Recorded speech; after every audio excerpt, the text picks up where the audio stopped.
मेरे channel knowledge जन में स्वागत है। आप सभी ने, मुझे उम्मीद है कि ये जो प्रशिक्षण है ये अच्छी तरह से कर लिया होगा। इसमें लास्ट में एक प्रश्नोत्तरी का ऑप्शन आया है, तो ये मैं लाइव कर रही हूँ तो नेट की थोड़ी प्रॉब्लम हो सकती है। आइए देखते हैं कि आप लोगों के 10 में से कितने मार्क्स आए, और मैं भी करके देखती हूँ कि किस प्रश्नों के कौन से उत्तर सही होंगे। उसके पहले आप लोगों से एक छोटी सी रिक्वेस्ट है कि प्लीज़ अगर आप पहली बार आए हैं मेरे चैनल पर तो मेरे चैनल को ज़रूर सब्सक्राइब कर लीजिएगा, क्योंकि बेसिक शिक्षा विभाग से जुड़ी सारी अपडेट्स मेरे चैनल पे आपको मिल जाएगी। और प्लीज़ वीडियो को लाइक भी ज़रूर करिएगा। तो आइए देखते हैं, सबसे पहला जो प्रश्न है वो ये है कि समावेशी शिक्षा को बढ़ावा देने के लिए निम्नलिखित में से कौन सा महत्वपूर्ण नहीं है।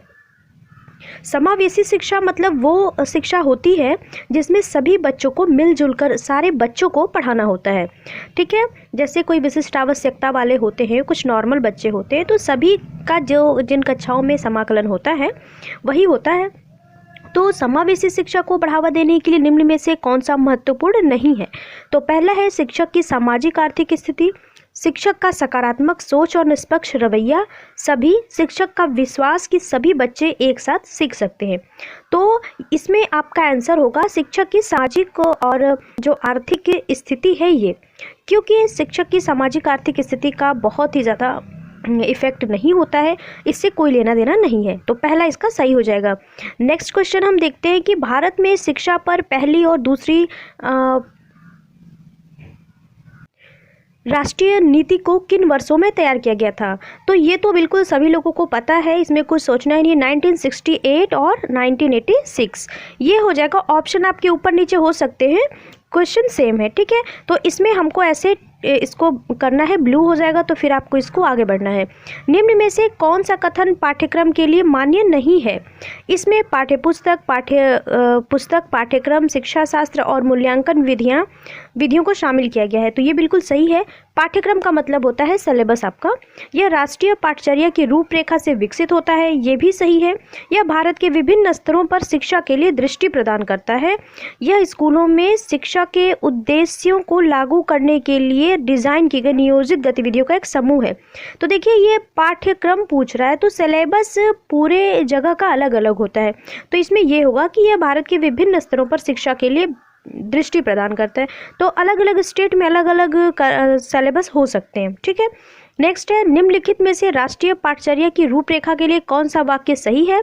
तो एनसीईआरटी को एनसीएफ विकसित करने के लिए आदेश दिया गया है, सही है।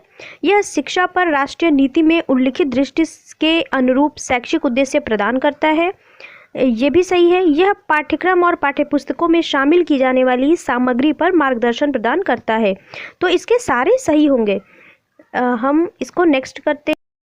निःशुल्क और अनिवार्य शिक्षा का अधिकार आरटी अधिनियम कब अधिनियमित किया गया और कौन से वर्ष में लागू किया गया। तो ये हम सभी जानते हैं कि बच्चों को निःशुल्क और अनिवार्य शिक्षा का जो अधिकार है ये 2009 है, लेकिन अधिनियमित किया गया था 9 में और लागू किया गया था अप्रैल 2010 में। ठीक है, तो नेक्स्ट करते हैं। समान विकलांगता वाले 2 बच्चे अगर आपके स्कूल में हैं तो आप क्या करेंगे। हमेशा कक्षा में शिक्षक द्वारा समान हस्तक्षेप की आवश्यकता होगी। कक्षा में शिक्षक द्वारा किसी भी हस्तक्षेप की आवश्यकता नहीं होगी। कक्षा में शिक्षक द्वारा विभिन्न हस्तक्षेप की आवश्यकता हो सकती है, अलग अलग हो सकती है, क्योंकि ज़रूरी नहीं कि अगर वो समान विकलांग हैं तो समान समस्याएँ भी उनकी हों, अलग अलग समस्या हो सकती है। अब है एनईपी यानी कि राष्ट्रीय जो शिक्षा नीति अभी बनी थी 2020, स्कूली शिक्षा के मौजूदा 10+2 डिज़ाइन किसमें बदलने का प्रस्ताव देता है। तो ये आपका होगा 5+3+3+4। ठीक है, नेक्स्ट हम देखते हैं विकलांग व्यक्ति अधिनियम 2016, आरपीडब्ल्यूडी अधिनियम 2016 समावेशी शिक्षा को शिक्षा की एक प्रणाली के रूप में परिभाषित करता है जिसमें विकलांगता और बिना विकलांगता वाले छात्र शामिल हैं। ठीक है, तो एक साथ सीखें और शिक्षण और सीखने की प्रणाली समान बनी हुई है। तो इसमें आपका होगा कि एक साथ सीखें और उपयुक्त रूप से अनुकूलित है। ठीक है, नेक्स्ट हम देखते हैं इन सभी को छोड़कर यूडीएल सिद्धांत है। तो है प्रस्तुति के कई साधन, काम करने के कई साधन, अभिव्यक्ति के कई साधन, व्यवहार प्रबंधन के कई साधन। तो इसका होगा आपका व्यवहार प्रबंधन के कई साधन। नेक्स्ट है राम दृष्टिबाधित छात्र है, निम्नलिखित में से कौन सा उसके लिए अभिविन्यास और गतिशीलता प्रशिक्षण के लिए सबसे उपयोगी होगा, मतलब तेजी से वो सीख सके। तो वो दृष्टिबाधित है तो सीखने की गतिविधि का मौखिक विवरण, स्कूल भवन के स्पर्श नक्शे, ऑडियो क्लिप्स, नोटबंदी के लिए स्लेट और स्टाइलस। इसमें आपका बिल्कुल करेक्ट होगा स्कूल भवन के स्पर्श नक्शे। देखते हैं, ये देखिए हमारा ये सारे क्वेश्चंस कंप्लीट हो चुके हैं। अब हम देखते हैं कि हमारे कितने आंसर सही हैं। हमने 10 क्वेश्चन किए, 10 के आंसर दिए, 10 में से कोई भी हमने स्किप नहीं किया। अब आपको यहाँ करना है सबमिट। ठीक है, सबमिट करने पर देखिए हमारा आता है योर स्कोर। ये आपका देखिए योर स्कोर इज़ 10 of 10, यानी कि हमारा जो भी आंसर है वो बिल्कुल सही है।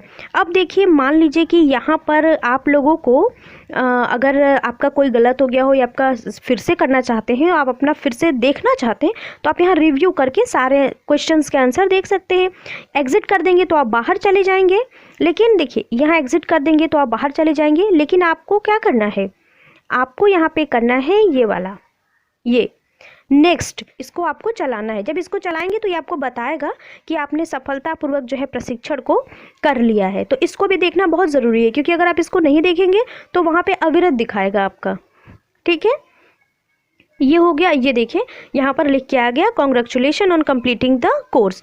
प्रशिक्षण प्रमाण पत्र प्रशिक्षण पूर्ण करने के लगभग 7 से 10 कार्य दिवस के उपरांत मिलेगा, यानी आपका जो प्रमाण पत्र है वो 7 से 10 दिनों में मिलेगा। दीक्षा ऐप पर प्रशिक्षण की प्रगति 100% दिखाने में 24 घंटे का समय लग सकता है। ठीक है, तो इसमें आपको परेशान होने की ज़रूरत नहीं। जैसे मान लीजिए किसी का ऑनगोइंग या अविरत लिख रहा हो तो आप परेशान ना हो, कुछ टाइम के बाद वो पूर्ण हो जाएगा।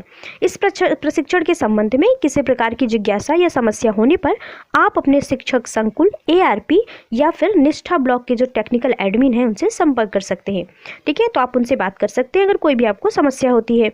हम इसको आगे करते हैं। हमारा ये जो कोर्स है ये कंप्लीट हो गया। देखिए अब हम करेंगे एग्जिट।